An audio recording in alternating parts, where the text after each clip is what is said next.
नमस्कार, मैं पलक त्रिवेदी और आप देख रहे हैं टीवी 24 नेटवर्क।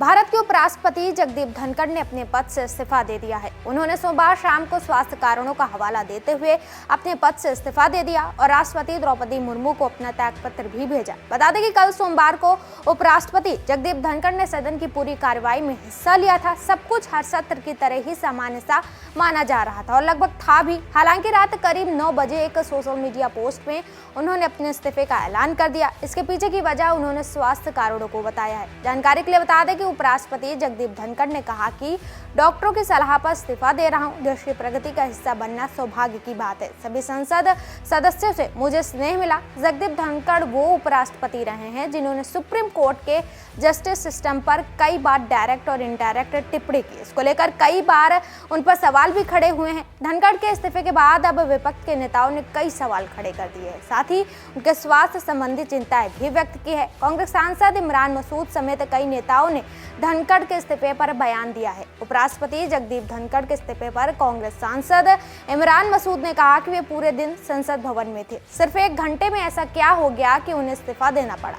हम ईश्वर से प्रार्थना करते हैं कि उन्हें लंबी और स्वस्थ जिंदगी मिले। मुझे इसका कारण समझ नहीं आ रहा है। धनखड़ के इस्तीफे पर कांग्रेस नेता कपिल सिब्बल ने कहा, उपराष्ट्रपति के इस्तीफे की खबर सुनकर निजी तौर पर दुखी हूं। ऐसा इसलिए क्योंकि उनके साथ मेरे संबंध बहुत अच्छे रहे। वे मेरे परिवार को बहुत अच्छे से जानते थे। यहाँ तक कि मेरे पिताजी के साथ भी उनके अच्छे संबंध रहे। मैं हमेशा उनका सम्मान करता हूँ और उन्होंने भी हमेशा सम्मान दिया। मुझे दुख और मुझे उम्मीद है कि वो स्वस्थ रहें और दीर्घ आयु रहें। मैं उनके अच्छे स्वास्थ्य की कामना करता हूँ। आपको बता दें कि जगदीप धनखड़ अगस्त 2022 में उपराष्ट्रपति बने थे और उनका कार्यकाल 2027 तक था। हाल ही में उपराष्ट्रपति जगदीप धनखड़ की दिल्ली एम्स एंजियोप्लास्टी हुई थी और इस वर्ष मार्च में उन्हें कुछ दिनों के लिए अस्पताल में भर्ती भी कराया गया था।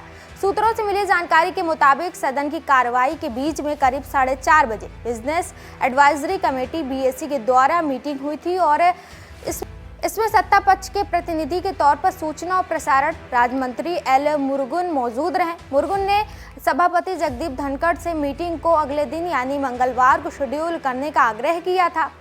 जगदीप धनखड़ ने BSE मीटिंग में राज्यसभा में सदन नेता JP नड्डा और संसदीय कार्य मंत्री किरेन रिजिजू की गैर मौजूदगी से नाराज बताए जा रहे थे। बीते दिनों 2 बार बिजनेस एडवाइजरी कमेटी की मीटिंग हुई थी लेकिन उसका कोई नतीजा नहीं निकल पाया था। कांग्रेस सांसद सुखदेव भगत ने भी BSE मीटिंग में JP नड्डा और किरेन रिजिजू के न आने पर सवाल उठाए। उन्होंने उपराष्ट्रपति धनखड़ के इस्तीफे को बिहार विधानसभा चुनाव से जोड़ते हुए कहा कि धनखड़ के इस्तीफे की पटकथा पहले ही लिखी जा चुकी थी। उन्होंने बताया कि सदन में JP नड्डा ने कहा था कि मेरे शब्द रिकॉर्ड में दर्ज होंगे। ये सीधे तौर पर चेयर का अपमान था। कांग्रेस सांसद सुखदेव भगत ने कहा कि बीजेपी चुनाव को ध्यान में रखते हुए हर फैसला लेती। बिहार चुनाव नजदीक है और राज्यसभा के उपसभापति बिहार में। उन्होंने संकेत दिए कि बीजेपी हरिवंश को उपराष्ट्रपति बना सकती है। साथ ही सुखदेव भगत ने आरोप लगाया कि बीजेपी ने धनखड़ को परेशान किया और उन पर कई शर्तें थोपने की कोशिश की। कांग्रेस के वरिष्ठ नेता जयराम रमेश ने भी इसी ओर इशारा किया। उन्होंने एक्स पर पोस्ट करते हुए कहा कि दोपहर 12:30 बजे जगदीप धनखड़ ने राज्यसभा के BSE की अध्यक्षता की। इस बैठक में सदन के नेता JP नड्डा और संसदीय कार्य मंत्री किरेन रिजिजू समेत ज्यादातर सदस्य मौजूद थे। थोड़ी देर की चर्चा के बाद तय हुआ कि समिति की अगली बैठक शाम 4:30 बजे फिर से होगी। रमेश ने कहा कि शाम 4:30 बजे समिति की सदस्य दोबारा बैठक के लिए जमा हुए। सभी नड्डा और रिजिजू का इंतजार कर रहे हैं लेकिन वे नहीं है। रमेश ने कहा कि सबसे हैरानी की बात तो ये रही कि जगदीप धनखड़ को व्यक्तिगत रूप से ये नहीं बताया गया कि दोनों मंत्री बैठक में नहीं आएंगे।